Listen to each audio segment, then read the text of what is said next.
আসসালামু আলাইকুম সম্মানিত ভিউয়ার্স, আপনারা জানেন আমরা সুদূর সিলেট থেকে এখানে এসেছি।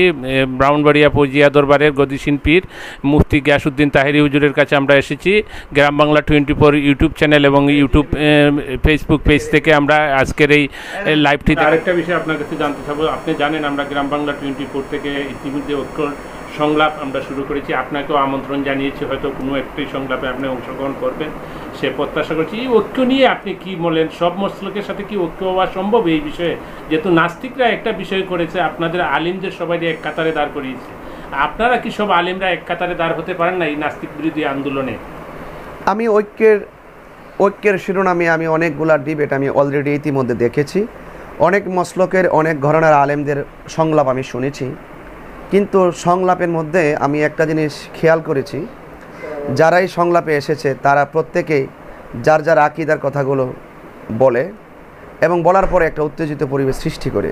এভাবে তো ঐক্য হওয়া সম্ভব না।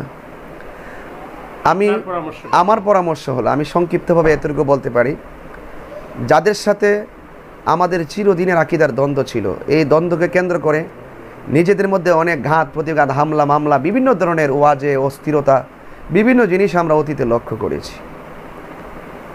তো আমার পক্ষ থেকে পরামর্শ হলো, আকীদার দ্বন্দ্ব আছে, আকীদার দ্বন্দ্বের নিরসন হবে, কিন্তু যখন আমরা দেখব গোটা ইসলাম এবং মুসলমানদের ধর্মীয় চেতনাকে নস্যাৎ করে দেওয়ার জন্য যদি চরমপন্থী আর ইসলাম বিদ্বেষীরা যদি কোনো ধরনের ষড়যন্ত্র করে, তাহলে সেখানে আমরা সব কিছুর ঊর্ধ্বে গিয়ে ওই চরমপন্থীদের দাঁত ভাঙার জবাব দেওয়ার জন্য সব গণনার উলামায়ে কেরাম ঐক্যবদ্ধ হওয়ার কোনো বিকল্প নাই।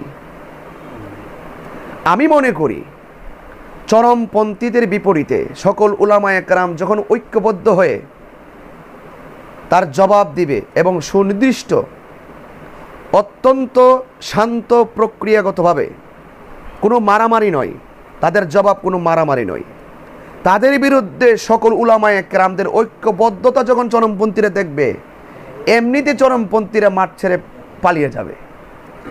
সুতরাং চরমপন্থের ইসলাম বিদ্বেষীদের বিপরীতে যদি সকল ঘরানার উলামায়ে কেরাম একত্রিত হয়ে দাঁড়িয়ে যায়, চরমপন্থীরা যেমন পরাজিত হবে, ইসলামের এই ময়দান যেমন নতুন করে একটি ভাবধারা প্রতিষ্ঠিত হবে, ওই সূত্র ধরে আমাদের যে চরমপন্থীদের বিরুদ্ধে যে আলেমরা এক মাঠে এসেছিল, দ্বিতীয় স্টেপটা তখন সৃষ্টি হবে যে আমাদের মধ্যে যে পরস্পরের যে আকীদার দ্বন্দ্ব আছে, তখন সেই আকীদার দ্বন্দ্বগুলো আমরা পরস্পরের সাথে আলোচনা করে আমরা সমাধান করতে পারবো।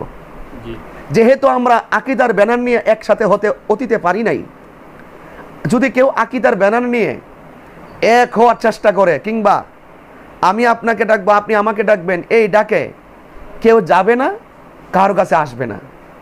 যদি আপনি ওই চরমপন্থের ইসলাম বিদ্বেষী এদের বিরুদ্ধে যদি সব ঘরানার আলেমরা একত্রিত হতে পারেন, একত্রিত হওয়ার পরে যদি একটা ইউনিট তৈরি হয়, দ্বিতীয় স্টেপে আমাদের মধ্যে যে সুনির্দিষ্ট নীতিমালা প্রণয়ন করে এবং উলামায়ে কেরামদের একটি সূক্ষ্ম মনিটরিং সেল তৈরি করে, তখন আমরা আকীদার বিষয়গুলো আমরা ধাপে ধাপে নিয়ে আসতে পারবো।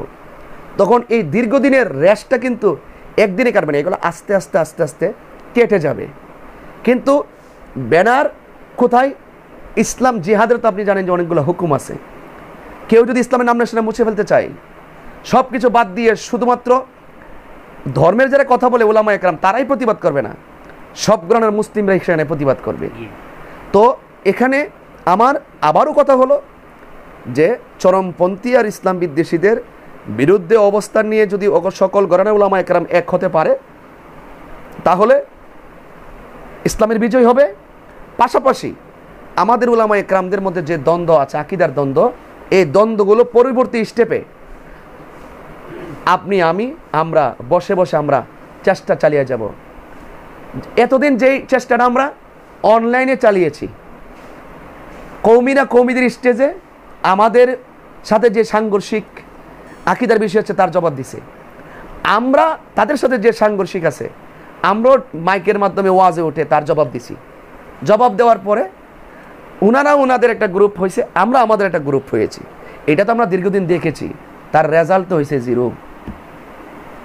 যদি আমরা কোনো ইস্যুতে এক টেবিল আসতে পারি, ওই ইস্যুতে আমরা অবশ্যই আকীদার যে দ্বন্দ্ব আছে এই দ্বন্দ্বগুলো আমরা ধাপে ধাপে সমাধানের জন্য আমরা চেষ্টা করার সুযোগ হবে। সেই সুযোগটা দিতে গেলে চরমপন্থীদের বিরুদ্ধে উলামায়ে কেরামদের একটা ইউনিট হয়ে গেলে তাহলে ভবিষ্যতে আমাদের আকীদার দ্বন্দ্বের নিরসন ইনশাল্লাহ হবে। কারণ ইসলাম কাছে আসলে দূরত্ব কমে যায়, এটা তো মনে রাখবেন। যখন কেউ কাছে আসে দূরত্ব কমে যায়। এই দূরত্বটা কমে যাবে যদি আলেমরা এই ইস্যুতে যদি ঐক্যবদ্ধ হয়ে যদি তারা মাঠে শান্তিপ্রিয়ভাবে যদি ধর্মের কাজগুলো তারা করতে পারে।